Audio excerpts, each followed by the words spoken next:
All right, welcome back to another episode of Dr. Schwartz and Mr. Power. I'm your host, Mr. Power. As usual, I'm joined by the jack of all trades and master of fun, Dr. Alex Schwartz. How's it going, man? It's going great. I'm apparently very fun. How are you? Yeah, I'm pretty good. How's the snow situation down there? It's interesting. As I was telling you before, I've been switching around to going back into throwing hammer, but I haven't been able to actually release the hammer anywhere. And it's tough to do turns right now just because of the lack of space and a lot of snow. But I used the opportunity for the excessive amount of snow on my driveway to dig it and try and throw it like I would with a hammer release. So I felt like I was in Rocky 4 or something. I like it. I have an image of you spinning in circles in your driveway with a shovel and your neighbors just thinking you're nuts. Yeah, I did one turn only. In fairness, I because I it was just like one turn, no wind because I'll lose the snow that way. It wouldn't make any sense. It was one turn and release. It was nice. Maybe we need to design like some sort of specialty shovel that has like like a grabber on the end, I don't know, like Mhm. those dinosaur grabbers that kids have where you squeeze it, but it's like it grabs snow. Might take I you a might while to shovel, but you'll be super fit at the end of it. doesn't matter. Yeah, it's just I'm gonna have like 100 throws per day. This is great. Yeah, the snow is very Excellent. heavy. There's a lot. That one was heavier. The one we recently got, just because it was so cold, it was like -26 at one point, which for us is quite cold. I know for you that's like whatever southerner, um, but uh, but it was a bit more powdery, so it was actually a little bit easier to shovel. Yeah, the cold weather brings powdery snow. It's easy to deal with for sure. Hmm. Um, all right, so on with our topic. I always hate when people banter for too long in podcasts because I don't know these people. I don't care about their lives. Although I like to think we're likable. Yeah. So today we'll be talking about a topic that coaches, athletes, parents, and even casual observers love to argue about. And that's, is it better for athletes to specialize in a chosen sport early, or is it better to diversify and not specialize early with the aim of achieving high performance, right? And so on the one hand, we've got this model where kids are in like training camps or whatever, super young, and the other one not. So people have been arguing about this for a long time, and I think at least partly because both examples make for good stories. Like it's intrinsically captivating, and we can think of examples where both have succeeded, right? Hmm. So that is top levels, even like really dominant athletes, performers who specialize in a sport early, sort of like the child prodigy model, where they've been groomed since they were old enough to hold a tennis racket or whatever to be top performers. And then conversely, you have the opposite, where you have these athletes who never really seem to specialize in anything until later on. Like perhaps most famously, or maybe not for younger listeners, Bo Jackson, who we'll get into. So I like to call that the BJ model. Hmm. And so the question is, which is best? So yeah, I mean, I think I could think of some good examples on both. So I don't know. What do you think? Do you have any? Give some examples for the viewers of either one. Take your pick. I don't care. Uh, I'll take Tiger Woods as like a child prodigy with a fairly abusive father, terrible childhood. We're gonna get sued. Yeah, All right. well, whatever. It was in the documentary. I Yeah. So I'm repeating what I was already prefer said. enthusiastic. Yeah, yeah. I wasn't enthusiastic. Anyways, that digress. He was an excellent golfer, incredible. And then Michael Jordan wasn't like a child prodigy or anything. And he, in fact, he was decent in university, but he wasn't what he's known for from the in the NBA. So So he I didn't think know signs he was going to be like one of the best players of all time or whatever. ever, yeah, yeah, the All right. So I goat, guess as the two kids examples say. I would take. Yes, the goat. Bah. Or that a sheep. I don't know. Or maybe both. Anyway. I think goats may be more of an So we won't be aggressive starting one, a but farming a goat husbandry podcast is not in our future. All right. So two examples I would pick that I think, again, people would probably know pretty well depending on their age. One is For me, the most obvious is, Venus and Serena Williams, famous for, starting playing tennis super young, really intensive tennis focused training. Although I don't have specific insight into what that means, but generally agreed that, they were groomed to be tennis stars, and they were, right? And Serena Williams went on to Yeah. play basically forever. And, by all accounts, retired out of boredom with winning. I don't know. There's no indication she was, losing So dominance. good. Yeah. Um, and then at the other end, you have Bo Jackson, who was I think the only, was he the, I don't know if he was the Uh, only player. Actually, Deion Michael Jordan, Sanders. like you said, he played Yeah. professional baseball too. Deion Sanders. So Bo Jackson So Jordan, played I will professional. correct you here. Jordan It was almost afterwards. played no, he almost played Uh, professional baseball. He didn't quite make it. He wasn't good enough. He was in the minors. okay. Yeah, I thought he he was stepped trying out. to. He retired from Okay. basketball, and he went to go play baseball because after his father passed away, his dad always wanted him to play baseball, and he was trying, and he went through the minor systems. He got to like AAA, which is one underneath, and then it just didn't work out. So then he went back and won like another championship in the NBA or two championships because All right. stick with what Even you're even good that's at. pretty wild. Yeah, Deion Sanders is Okay. one So that was both, and he was in a championship game for both in the same year, I believe. well, there you go. So yeah, Bo Yeah, Jackson. The example I was going to give is a player from the '80s. I believe even early '90s. Yeah, and yeah. so he played both NFL and Major League Baseball at the same time. He also in university or college, as they call it in the States.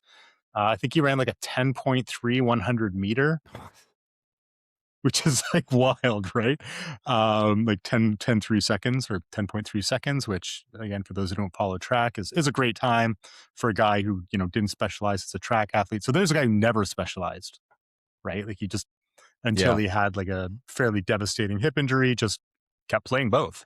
And Hmm. well, at a high level, right? Like he was, MVP, I believe, in NFL. Anyway, great, like crazy stuff. And so this I brings got us some numbers to for you the too. problem.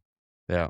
Oh, there you Yeah, go. with the other guy mentioning 10.26 100 meter Deion Sanders and 200 meter 20.71.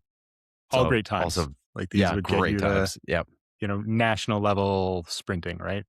Yep. Um, would get you into Him and Olympic trials some years. him and Bo, Neon Dion and Bo Jackson. There you go. So, Yep.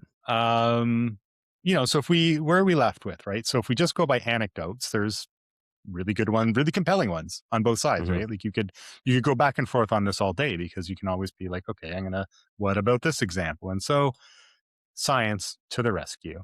And what we can do with science, of course, is look at large groups of people and say, what statistically is the most likely outcome?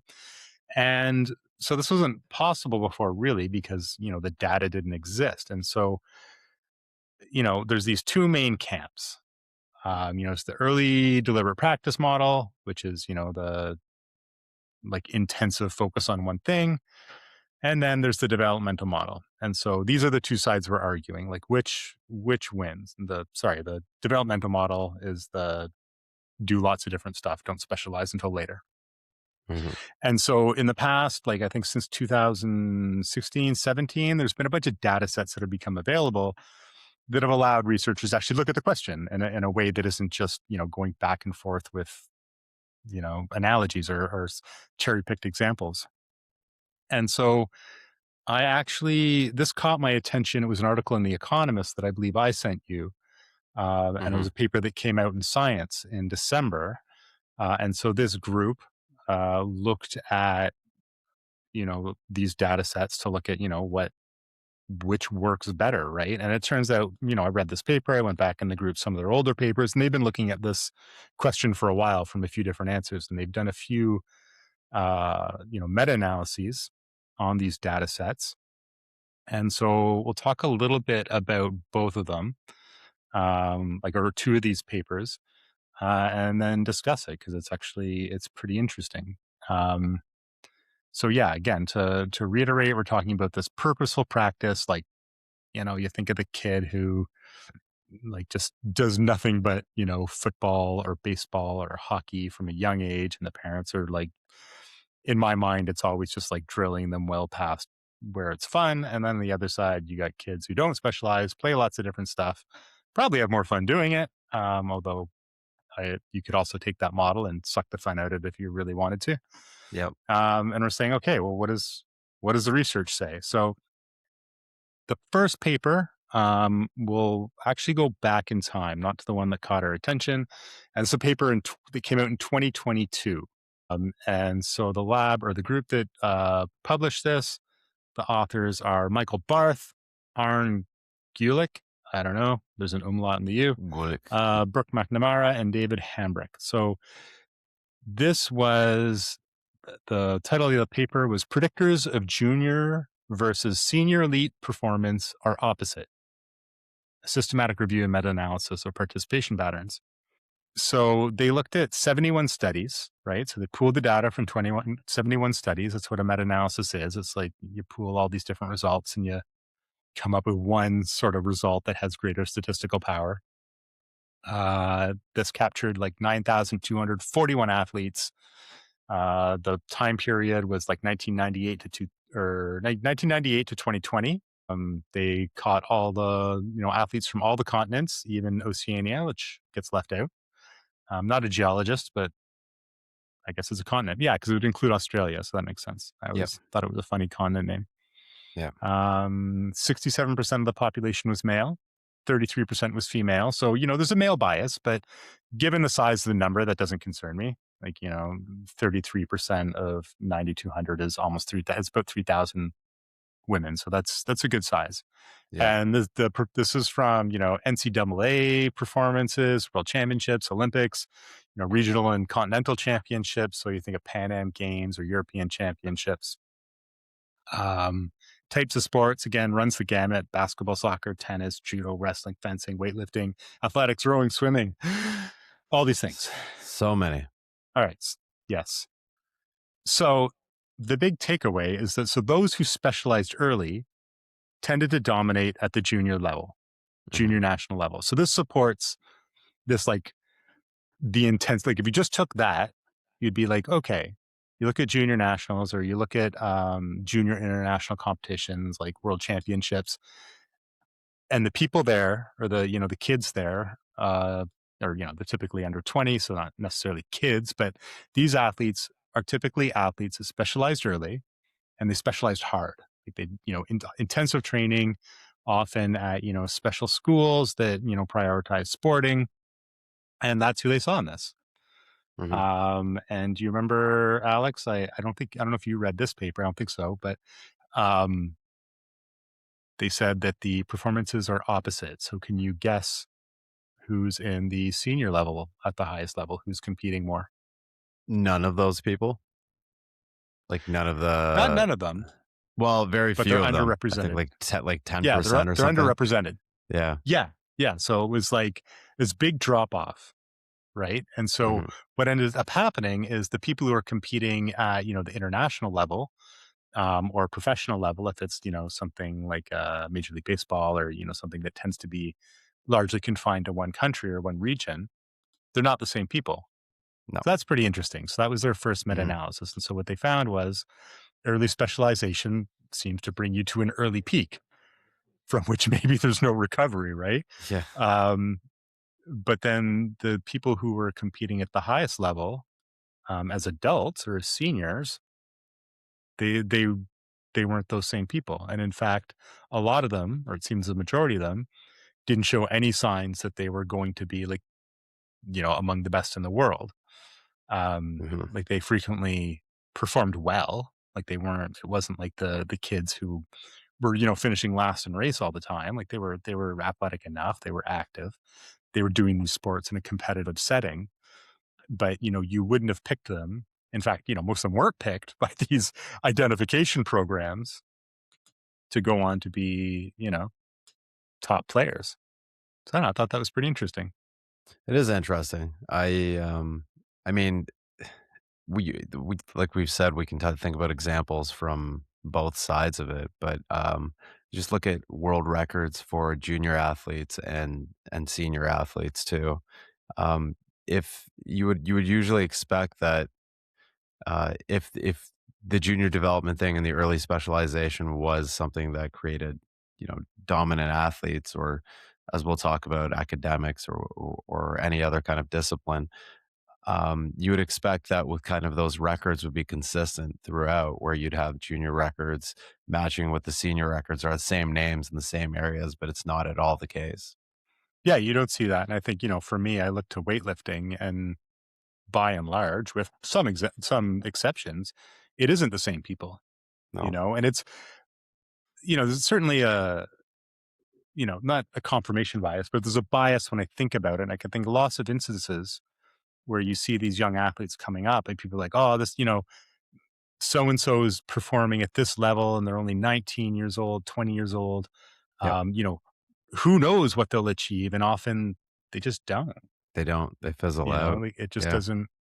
Yeah. And it's sort of, it's interesting and it's not totally clear why. And we'll discuss that. That'll be one of our sort of wrap up discussion bits. But, there's some thinking around why that might be the case.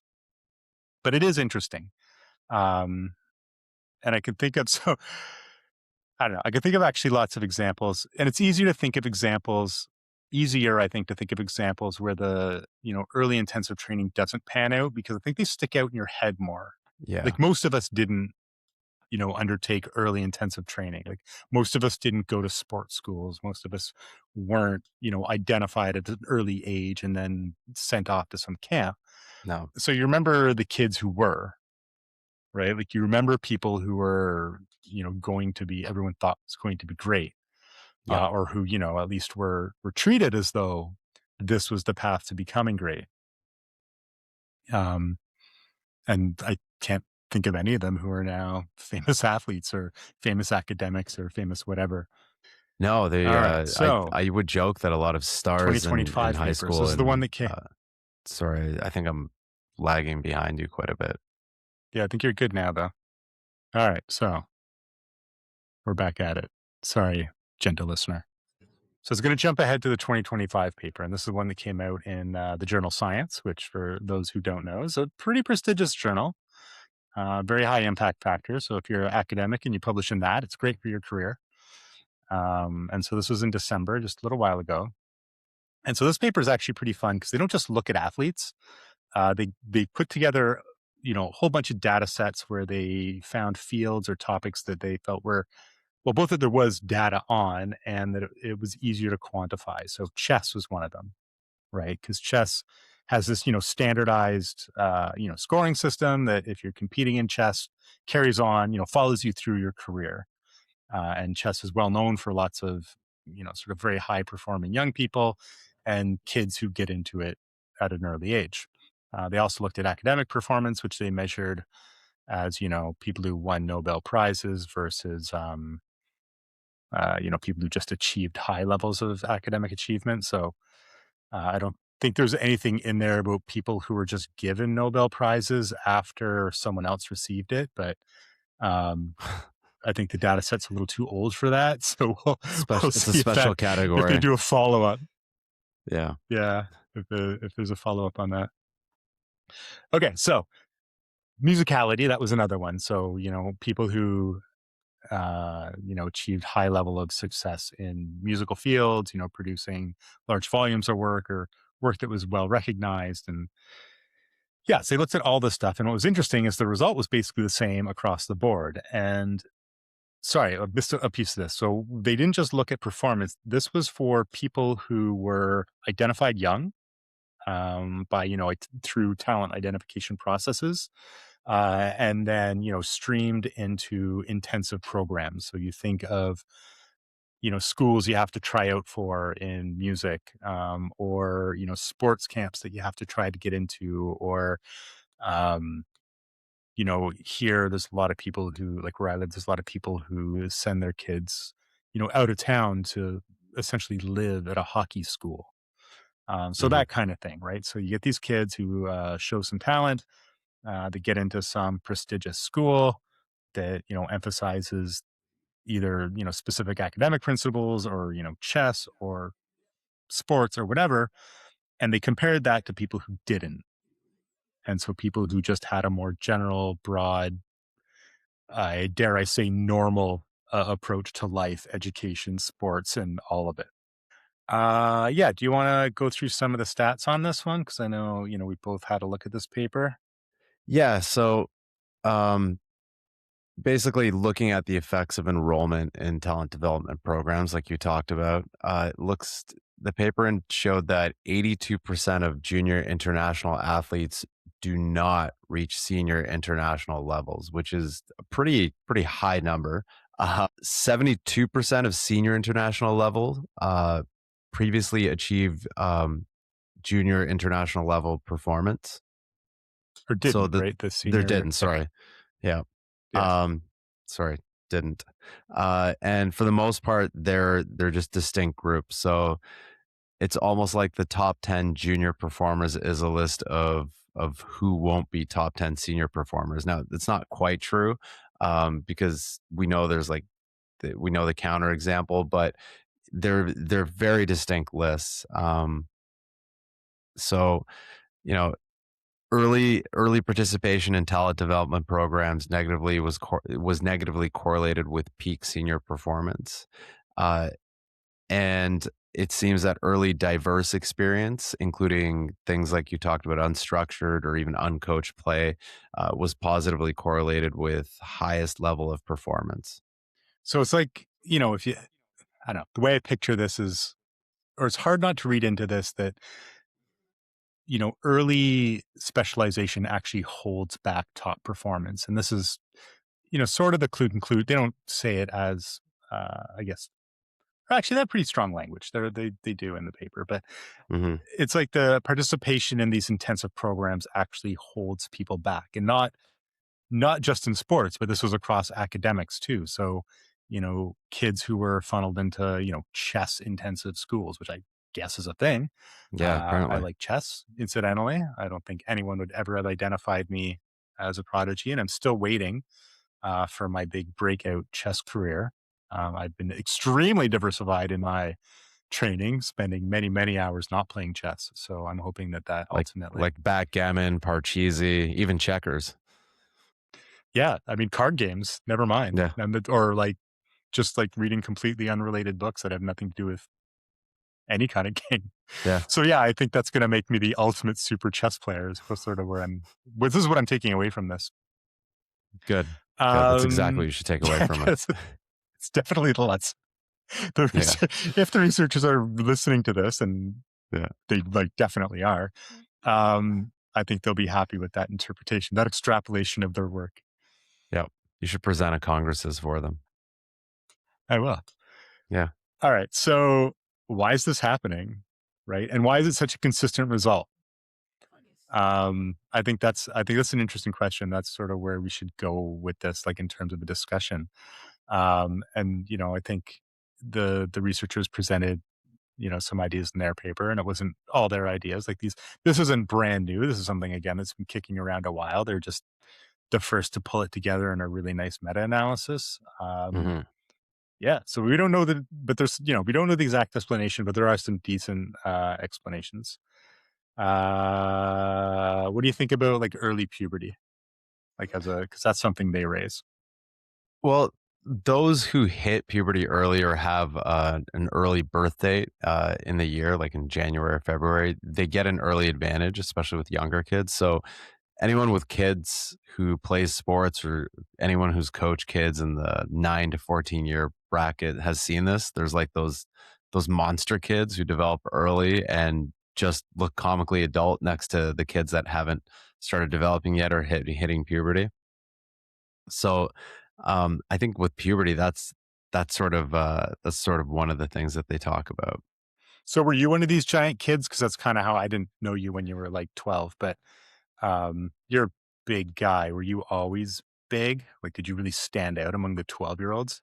Yeah, yeah, I was a bigger kid. I think like in grade 3, I hit 100 pounds. I remember tipping the scales at 100 pounds. The only thing was we couldn't afford sports at the time, unfortunately. So it wasn't like I could use that to my advantage in any way. And then when we when we could afford sports, finally, it was like I was like 13 or something, 12, 13, and I was playing sports where one I was playing baseball, so it wasn't like my size was a huge advantage. I could hit like the ball further, which was great. And then I played hockey, and I had to like learn how to skate, so I was already at a huge disadvantage to begin with. So it wasn't, but these multiple sports allowed me, I guess, later on to do well because then I found that my penchant for liking hitting things as well as being larger and stronger than other kids made me a much better football player. Yeah, there you go. Yeah. I was always like the most average sized kid. Like I was an average sized baby and I was, an average sized teen and, I topped out at like, 178 centimeters. So like between like 5'10" and 5'11. So very average height adult. So I was very forgettable, I think, in terms of size. But certainly, I've seen these kids coaching. I'm coaching a girl now who's very strong, but and she just turned 14, Hmm. weightlifter. But she developed early. Like she looks much more grown up than other kids her age.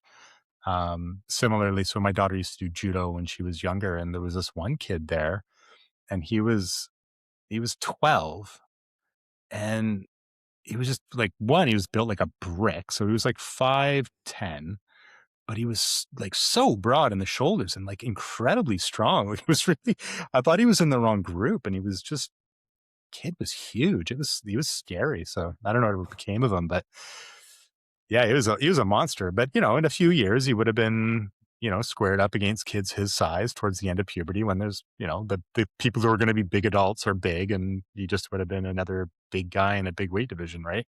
Yep. And So then so that seems and to be one part of one the one who's explanation. not as used to fighting bigger people too, right? Well, that's yeah, Yeah. no, it's a good point. So that's held out as one explanation, right? Is that, kids who are hitting puberty earlier are getting identified as, particularly talented, especially where, speed and strength are a thing. And really what's happening is they just get started earlier and then everyone catches up in a couple of years. So another thing that's, they propose is that, it's sort of a longevity effect. So, multi-sport engagement. So not specializing essentially is associated with lower injury risk, right? And burnout. So people who do, and you think of the model for overuse injuries, where if you're doing the same thing all the time, you tend towards overuse injuries, especially tendinopathies and tears and stuff like that.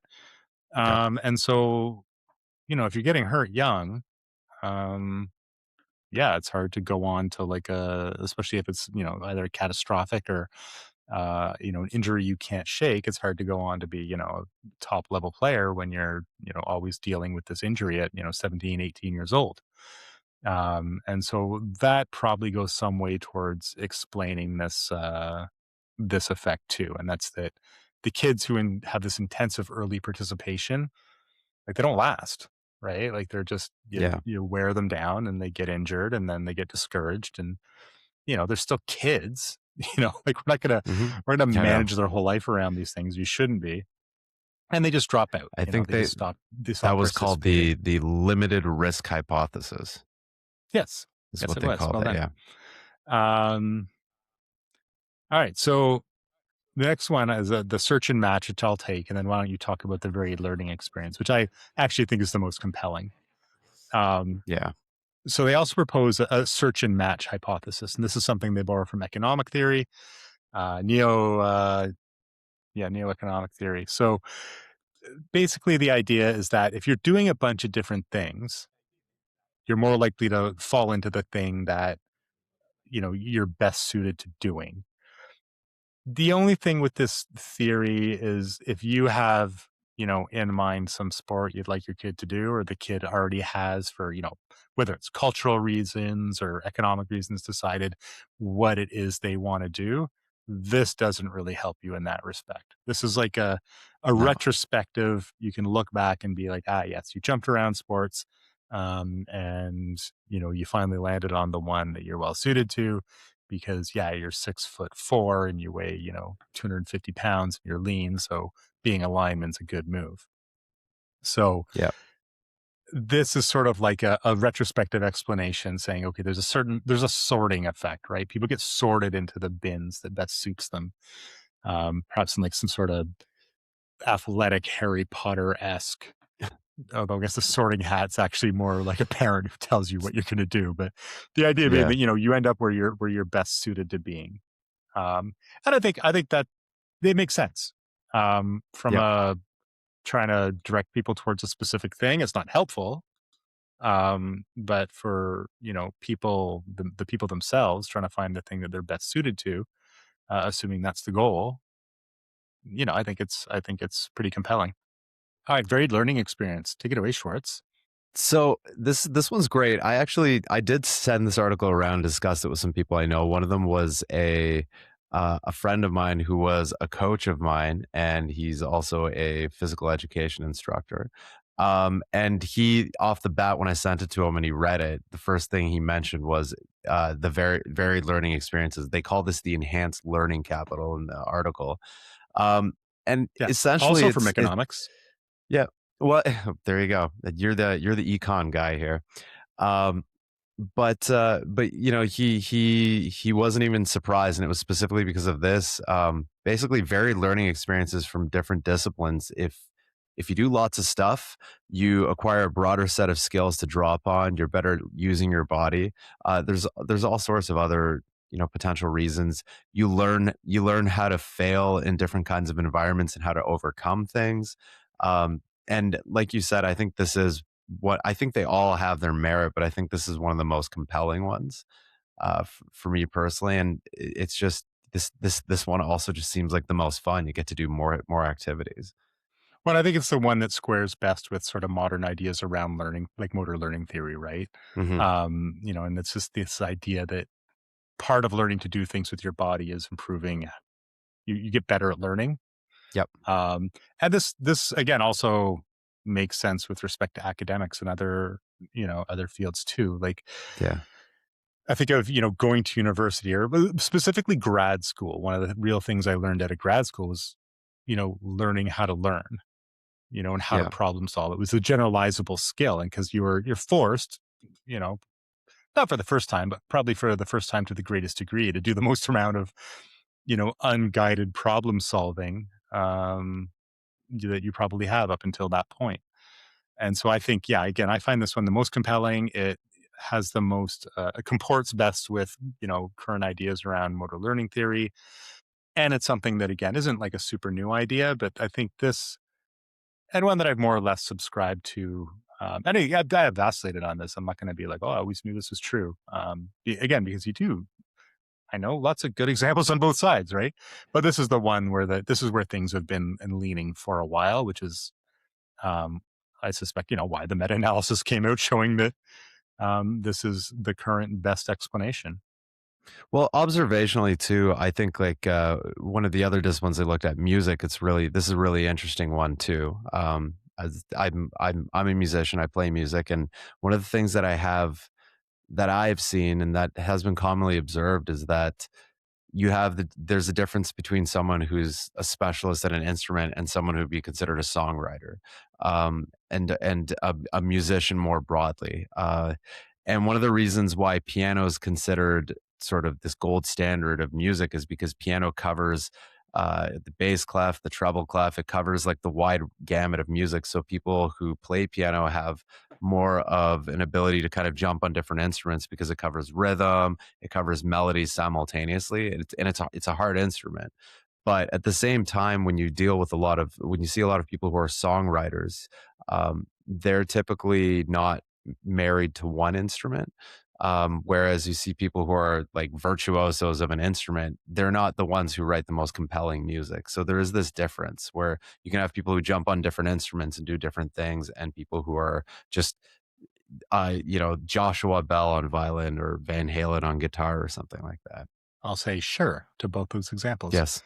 Um, Van Halen. Don't even. I do. Okay, so here's the thing with Van Halen. I don't want to I want to Here get we back go. to this quickly because I don't want to be this podcast. But the thing with Van Halen, like I recognize, like musically great at guitar, but like that band sucked. Like their music sucked. Yes. like hot This is hot for very, very teacher, like objective hot take from Alex, by the way. oh my gosh, like it's just so their music was just so idiotic. But You didn't like it. It again, doesn't mean it sucked, Alex. oh no, you're right. Hot for Teacher was an amazing song. Again, I'm not saying there's no talent involved in its Yeah. execution. It's just dumb as hell. I Um, so lyrically sure, but if you strip away the lyrics, you yeah. look at like the melody they wrote was strong enough to be a hit. All right, we're not going to argue Musically this. was We're moving incredible. on. Yeah, we don't need to get into this. I've Yeah. made my I've made my David Lee case, and Roth so now we does stop great arguing. kicks, whatever. I'm here defending Van Get him Halen. on. Did not think That's this good. was going to happen, but I mean, you should have. All right, fair enough. so what do we do with this, right? So, at the beginning, I think I said, or I wanted to say, I don't remember if I did, how does it apply to normies? How does it apply to the rest of us? Because by definition, most of us aren't going to be the best, but we can't be because that's how we define these things. Is there a takeaway for us, those who aren't going to be, signing multi-million-dollar sporting contracts or winning Olympic medals or even really participating in any serious competitive sport, right? Hmm. And I think there is, I think, in the case of kids, if you're just looking at their as a physical education as something that is a physical education, like how to use your body, how to be healthy, how to be able to perform a wide range of tasks in a wide range of situations, the lesson is to get the best out of them or out of for them to get the best out of their physical existence in the world, in the universe. The very practice is the way to go. Hmm. What say you? I agree. I completely agree. I think there's something to be said about even if you're not going to be a multi-million dollar athlete or what have you. Um, we all still learn kind of new skills in similar ways, maybe at different paces or whatnot. But there's a reason why learning theory is a thing. Um, and I think if nothing else, then for me, just going back to it, it's sort of reassuring just as a parent too, um, because most of our kids aren't going to be incredible or phenomenal at anything, but as long as they're trying their best and learning not to quit, I think that's the most important thing. And rest assured, you see, for me, what's kind of nice is I'll look at those kids that are really good versus mine who is nowhere near as good at something, and I'll be like, yeah, you wait, don't you worry. I mean, I think regardless of what the peak is going to be, whether it's just going to Hmm. be an adult who's fit and healthy, which frankly for most people would be amazing That's because amazing. Yeah. of course the most people aren't getting sufficient activity level, not getting sufficient exercise, they're not in great shape as adults. It's hard. Everything in your life is sort of stacked against you achieving that. We all go and we work at desks or we work at jobs that don't allow us to you know take 2-hour breaks in the middle of the day to play a pickup game of like baseball or soccer or even just Basketball, go yeah. for a run or whatever. And I think, being comfortable with a wide range of, physical activities and be able to perform a wide range of things makes it easier to just find something you can do as an adult, Yeah. right? Like, um, gives you the confidence as an adult to say, okay, I moved to this new town for a job. They don't have my sport of choice here, really. I'm into baseball. There's no real league, but there's this, you know, uh, Pickleball. There's a after pickleball work league or something. pickleball, Yeah. volleyball, like I don't know, Yeah. whatever, right? You go, yeah, I can do that. Yeah. I'm not. I'm pretty good with my body. I'm sure I'll never really played. I've played that since grade 9 phys ed, but I can do that, and I think that's really valuable. Yep. And it's something I value more and more as I age, right? Like I got a birthday coming up. I don't know if you knew, next week. I I'm gonna do know. be I do know it's on my calendar. 49 years old. Yeah, there you go. I appreciate that. Whoa. Look 49, look man. I'm gonna be 50 soon. you I'm look gonna have to pretty get one of dang those good, shirts that man. says like 50 is. Thanks, dude.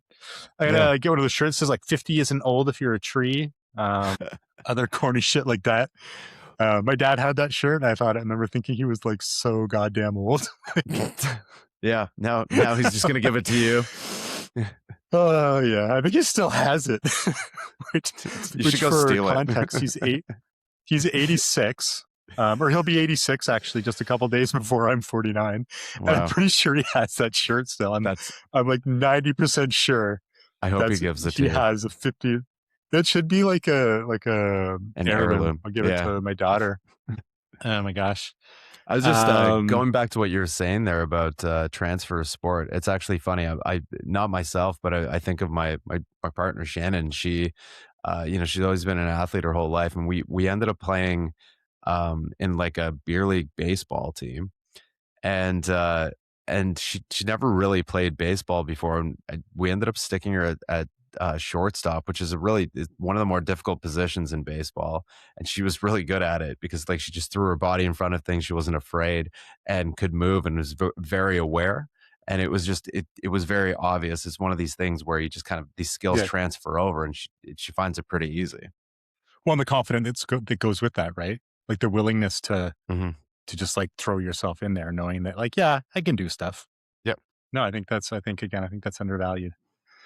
All right. So I feel like, no contemporary discussion about anything is complete. I say that very broadly without at least mentioning social media.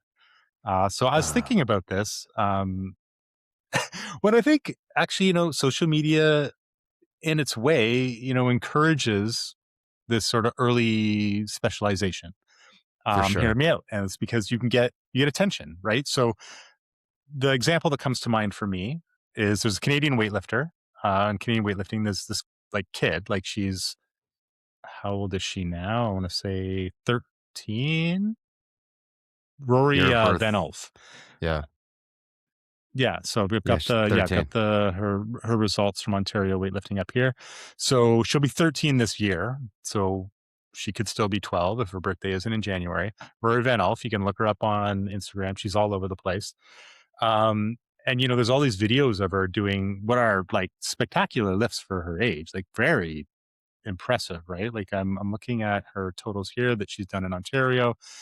Most recently, so in 2025, last year, lifting as a 48 kilogram lifter, so that's her body weight.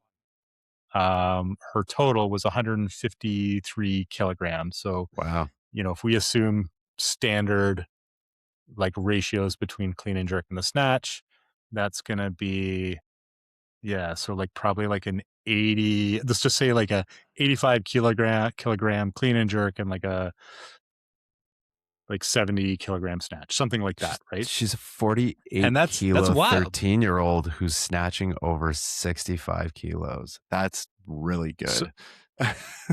yeah. And I've seen her, I mean, Wow. they're crazy numbers. So the question is Yeah. now, like, where does she go from there? And I'm really interested. Like, I'm not, criticizing the parents or criticizing her. I'd love to see her continue to excel. But I have my misgivings, or at least I would be sort of surprised if it kept going that way. I mean, maybe it will. Mhm. Maybe she'll be one of them, right? Maybe she'll be like Yep. the next Carlos Nazar, and she'll just keep on getting better till she's the best. Um, but like that is very young, and those are very big weights, and I don't know. So we'll see. It's sort of interesting.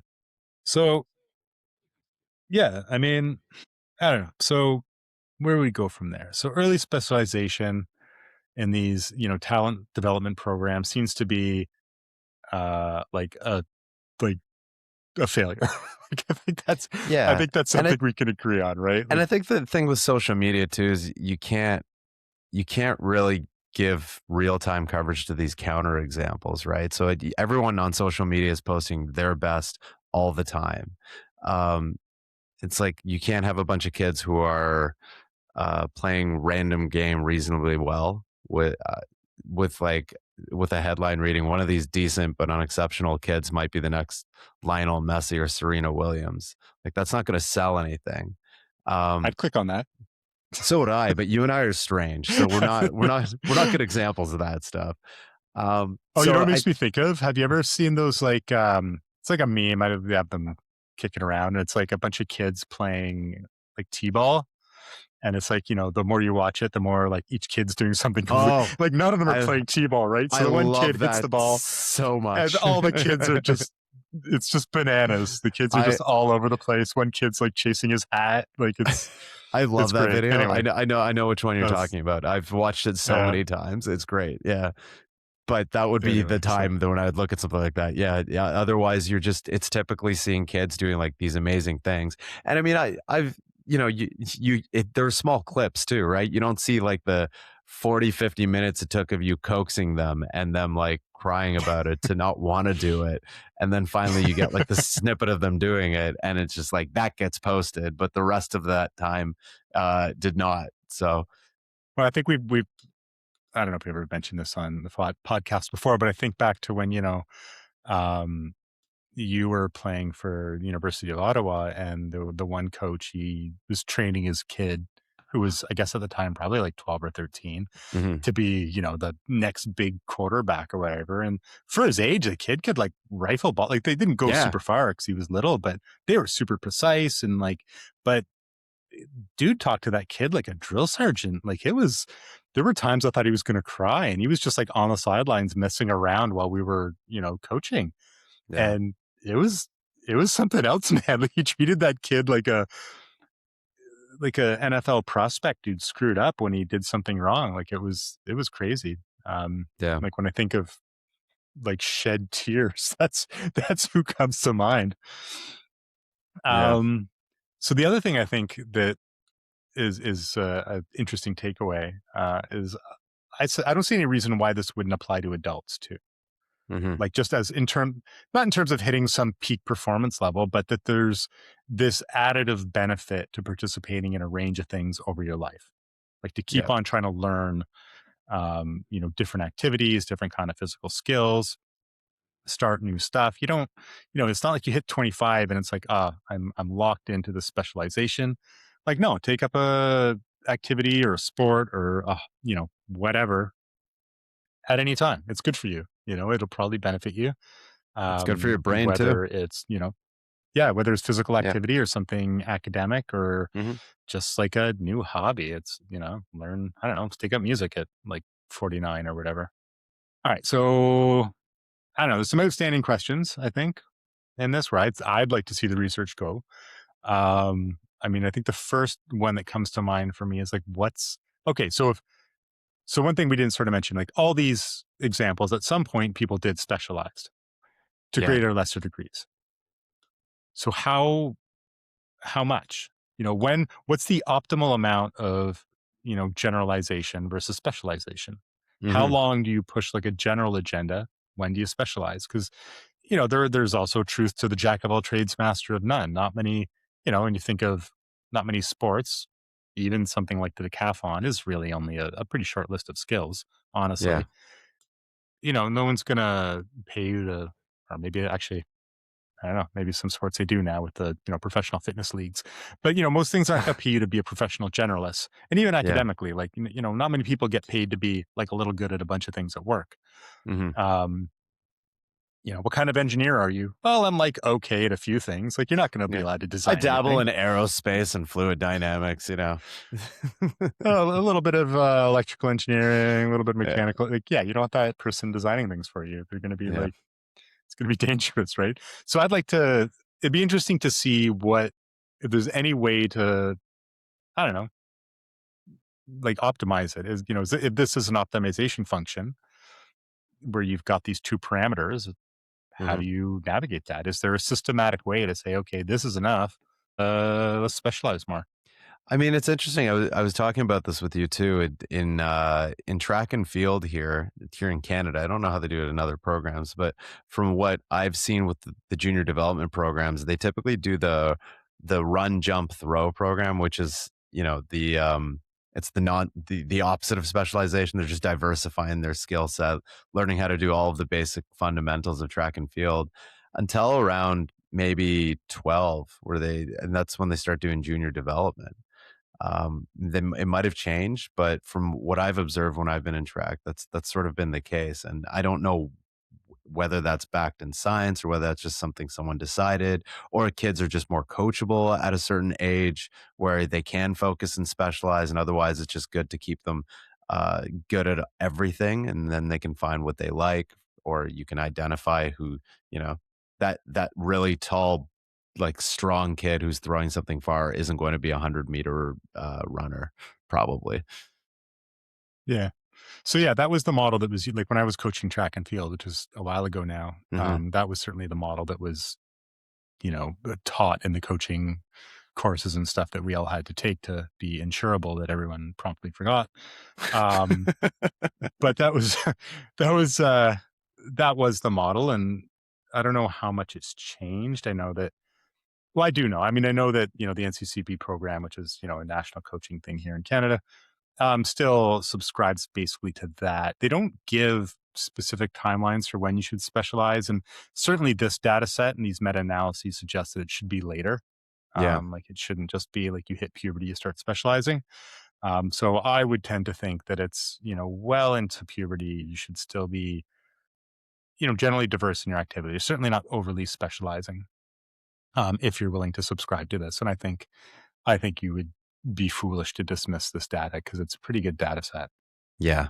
That's a big one, yeah. Um, so I think a couple other things, like one, like, is there any value to these early identification programs? Like, I get why they persist, and I think it's a business model, right? Like, there's lots of places, there's lots of companies like making money off of this, right? Like, if you operate a hockey school, because that's what comes to mind for me is in Canada and especially in the north.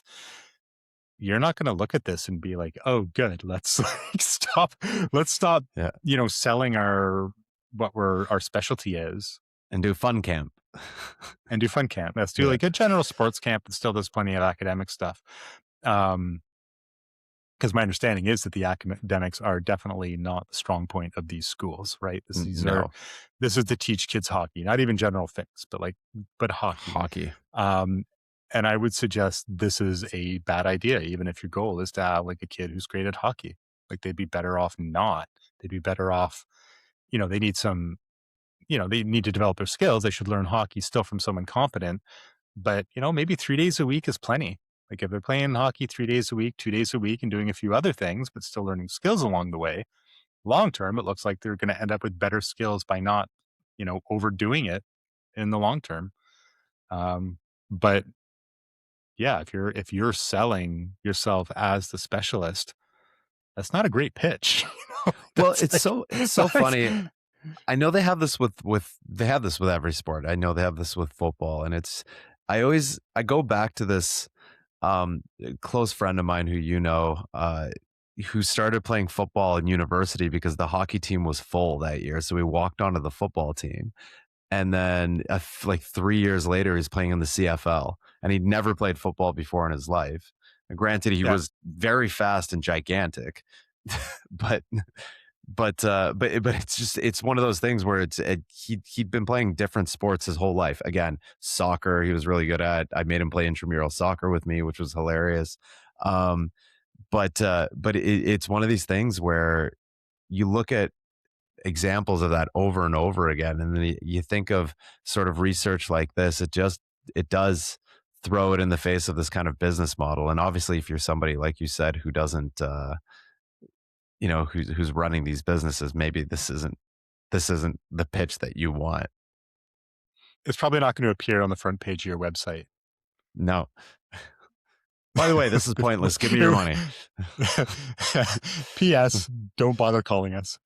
Yeah. Um, Another question I have, and this sort of goes, or it's an extension to the previous question about, what's the appropriate amount of specialization, like when you do it. And that's like, can this be applied across age groups? Like, should you keep not just, should you just keep doing this? Do you just keep, whether your goal is to keep getting better at one sport, like you've committed, this is my main sport, maybe you're making a living at it, or it's just a thing you love. Um, should you keep doing other stuff in hopes that it'll either, further enhance your motor skills or Mm. at least, stave off the inevitable decline in your motor skills, which does happen at some point. Um, do you always have something in the background? Do you always, is there an argument for that anyway? So long as you're not doing it to the extent that it's, causing injuries or whatever, but should you always be doing something different in the off season or, a little bit couple times a week, doing another activity? Like, is this always going to be something that impacts you or has a positive impact? And I don't know. Mhm. I mean, I think there's an argument for it. I obviously don't know of any research on this, so it's hard to definitively point to something, but I think you could make a reasonable argument for it. It's not, if it's balanced, I think for the recreational or just the fitness person, I think it's absolutely easy to make the argument. But for someone who's competitive, and let's say like national level competitive or higher, I think you can make an argument that they should have, they should be doing something else. Yeah, absolutely. I mean, I don't know very many athletes even at higher levels who don't like doing other sports or physical activity too. Like it really, I think you'd be pretty hard pressed to find a lot of athletes who don't like doing something else as well or like a different sport too. Yeah, but there's that pressure to not, right? Like, or Yeah, rather, there's the pressure to invest all your energy into your main sport. the Like, not guilt. that they Yeah, don't want to, but there's this idea that if you don't eat, breathe, and sleep this, yeah. you're selling yourself short. And I think that's maybe, potentially dangerous thinking from an injury perspective and also from a, peak performance perspective. It might be a problematic way to approach it. It certainly Hmm. seems to be when you're earlier in your career. And it's not clear that that just automatically stops being the case. Um, and I guess my last question, I thought, I'm curious what you think of this, and I'm not sure how to answer it. Is so looking across events, does the skill requirement of the event, so how complicated the event is, inform how important diverse practice is? So on the one Mm. end, I think of stuff like gymnastics, right?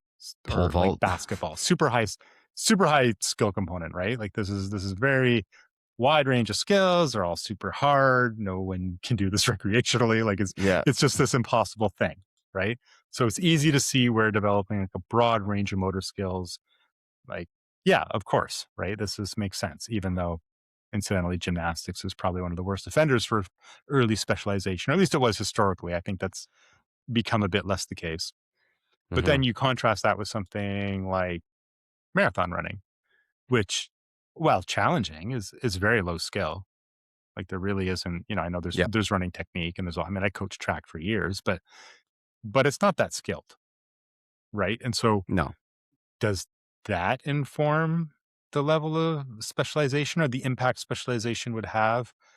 I mean, I guess we could go back through the data set they looked at and see if that was, if there were, I didn't look through Divvy it like up the by 72 sport. studies. Yeah. It is, yeah, it is broken out, but I didn't look at the supplementary data to see what all the studies were, Well, or a what all sport the so something like golf would have like a high skill component, correct? Like elite golfing. yeah, for sure, for So I sure. guess that would, I mean, looking at something like that, you would then turn and just look at the sample of golfers to see who started off specializing early and who maybe started playing golf at a young age, because I think most of them did, but also did other things. Yeah, And I'm willing to bet but a like for a lot of low them played skill a lot thing, of other right? Like for sports too. Yeah. but for something low skill, like an endurance event, especially yeah, like marathon Hmm. running, does it matter there? I'd be interested to see Yeah, that. Like if it's something that the effect is greater for high skill things, or if it's a more general effect. I don't know. It's just for I'd sure. be interested to know that. All right. Any final thoughts on this? I guess. Um, like I said, there's so many examples in my head. We didn't really touch on it too much, but I had my old coach from the Soviet sports system, which was interesting because Mm, people always kind of gave the idea that the USSR was big on these early identification models, but their a lot of their schools did have like their Soviet sports schools had multi-sport systems, like they played a lot of sports, different sports. My old hammer coach was really interesting because he didn't nobody with hammer throw was also interesting that nobody really starts it early. Um, at a very young age, they end up going into the sport. He was doing boxing before, so there's a lot of sports where there just is no entry level at a younger age. That kind of throws a wrench in the specialization. A close friend of mine, he's the gold medalist in bobsled. He was doing track right before. He was throwing in track, and then for some reason, he was just this giant man who could run very quickly, and was just a perfect candidate for bobsled. And he played other sports as well. So these are just kind of the things that I think Yeah, about no, in it makes. terms I of mean, these ideas, especially. well, the Soviet system, like they did have these sports schools, and I Hmm. also know someone who went through one of the sports schools, and they did undertake early identification, um, but the actual sports schools themselves were generally multi-sport, right? Like you were Yeah. identified as a kid who had some attribute they liked. I don't. I know they did a bunch of sort of a battery of tests where they would have them doing like standing broad jumps, running for distances, and all that. And if you got into the school, you would do all the things. You would do Yeah. all kinds of stuff, and so they actually did do sort of a multi-sport, just sort of let the kids get sorted, versus, like Yeah. the Chinese system, insofar as we know much about it, kind of does the opposite. They do early identification, and then they tend to specialize the kids quite young. So they identify Hmm. kids that they think have attributes that will lend themselves, um, to whatever event, and they stick them in that, and they really steer them towards that from a young age. And this research really throws water on that notion. Yeah. And I guess, they give it what you will, I suppose. Well, they do well in All medals right. as well in the Olympics. So, I mean, I'm They do, curious but as they're well how many. also the size of Europe, right? Fair, yeah, Like when you look at, big countries like, the US or China, if they put money towards things, I mean, there's a lot of people, and that matters too, right? yeah. Like when your country's Statistics. as big as like, yeah, 20, 50 countries that act together as an economic bloc, yeah, you're gonna turn out some good athletes no matter what you do. Fair enough. And the Yeah. question is, could they do better? And this would suggest, yeah, and that would be by moving away from early specialization. Not that every Mhm. Chinese athlete did exactly the same thing, but that's their national education model, which I have looked into a bit, like their physical education model, which I've looked Uh-huh. into a bit, just enough to know that they generally endorse early specialization. Yeah. Um, all right. So if that's a wrap, I don't think people want to listen to us for too long. I guess I should have started off with the old encourage everyone to like and subscribe and give thumbs up and 5 stars and all those things. Check out our website, praxispn.com. We're coming out with some pretty fun products soon. So keep an eye out for that. Yeah, we're on Instagram, Praxis Strength and Nutrition. There's some underscores in there, but if you just put that in, the search feature will find us.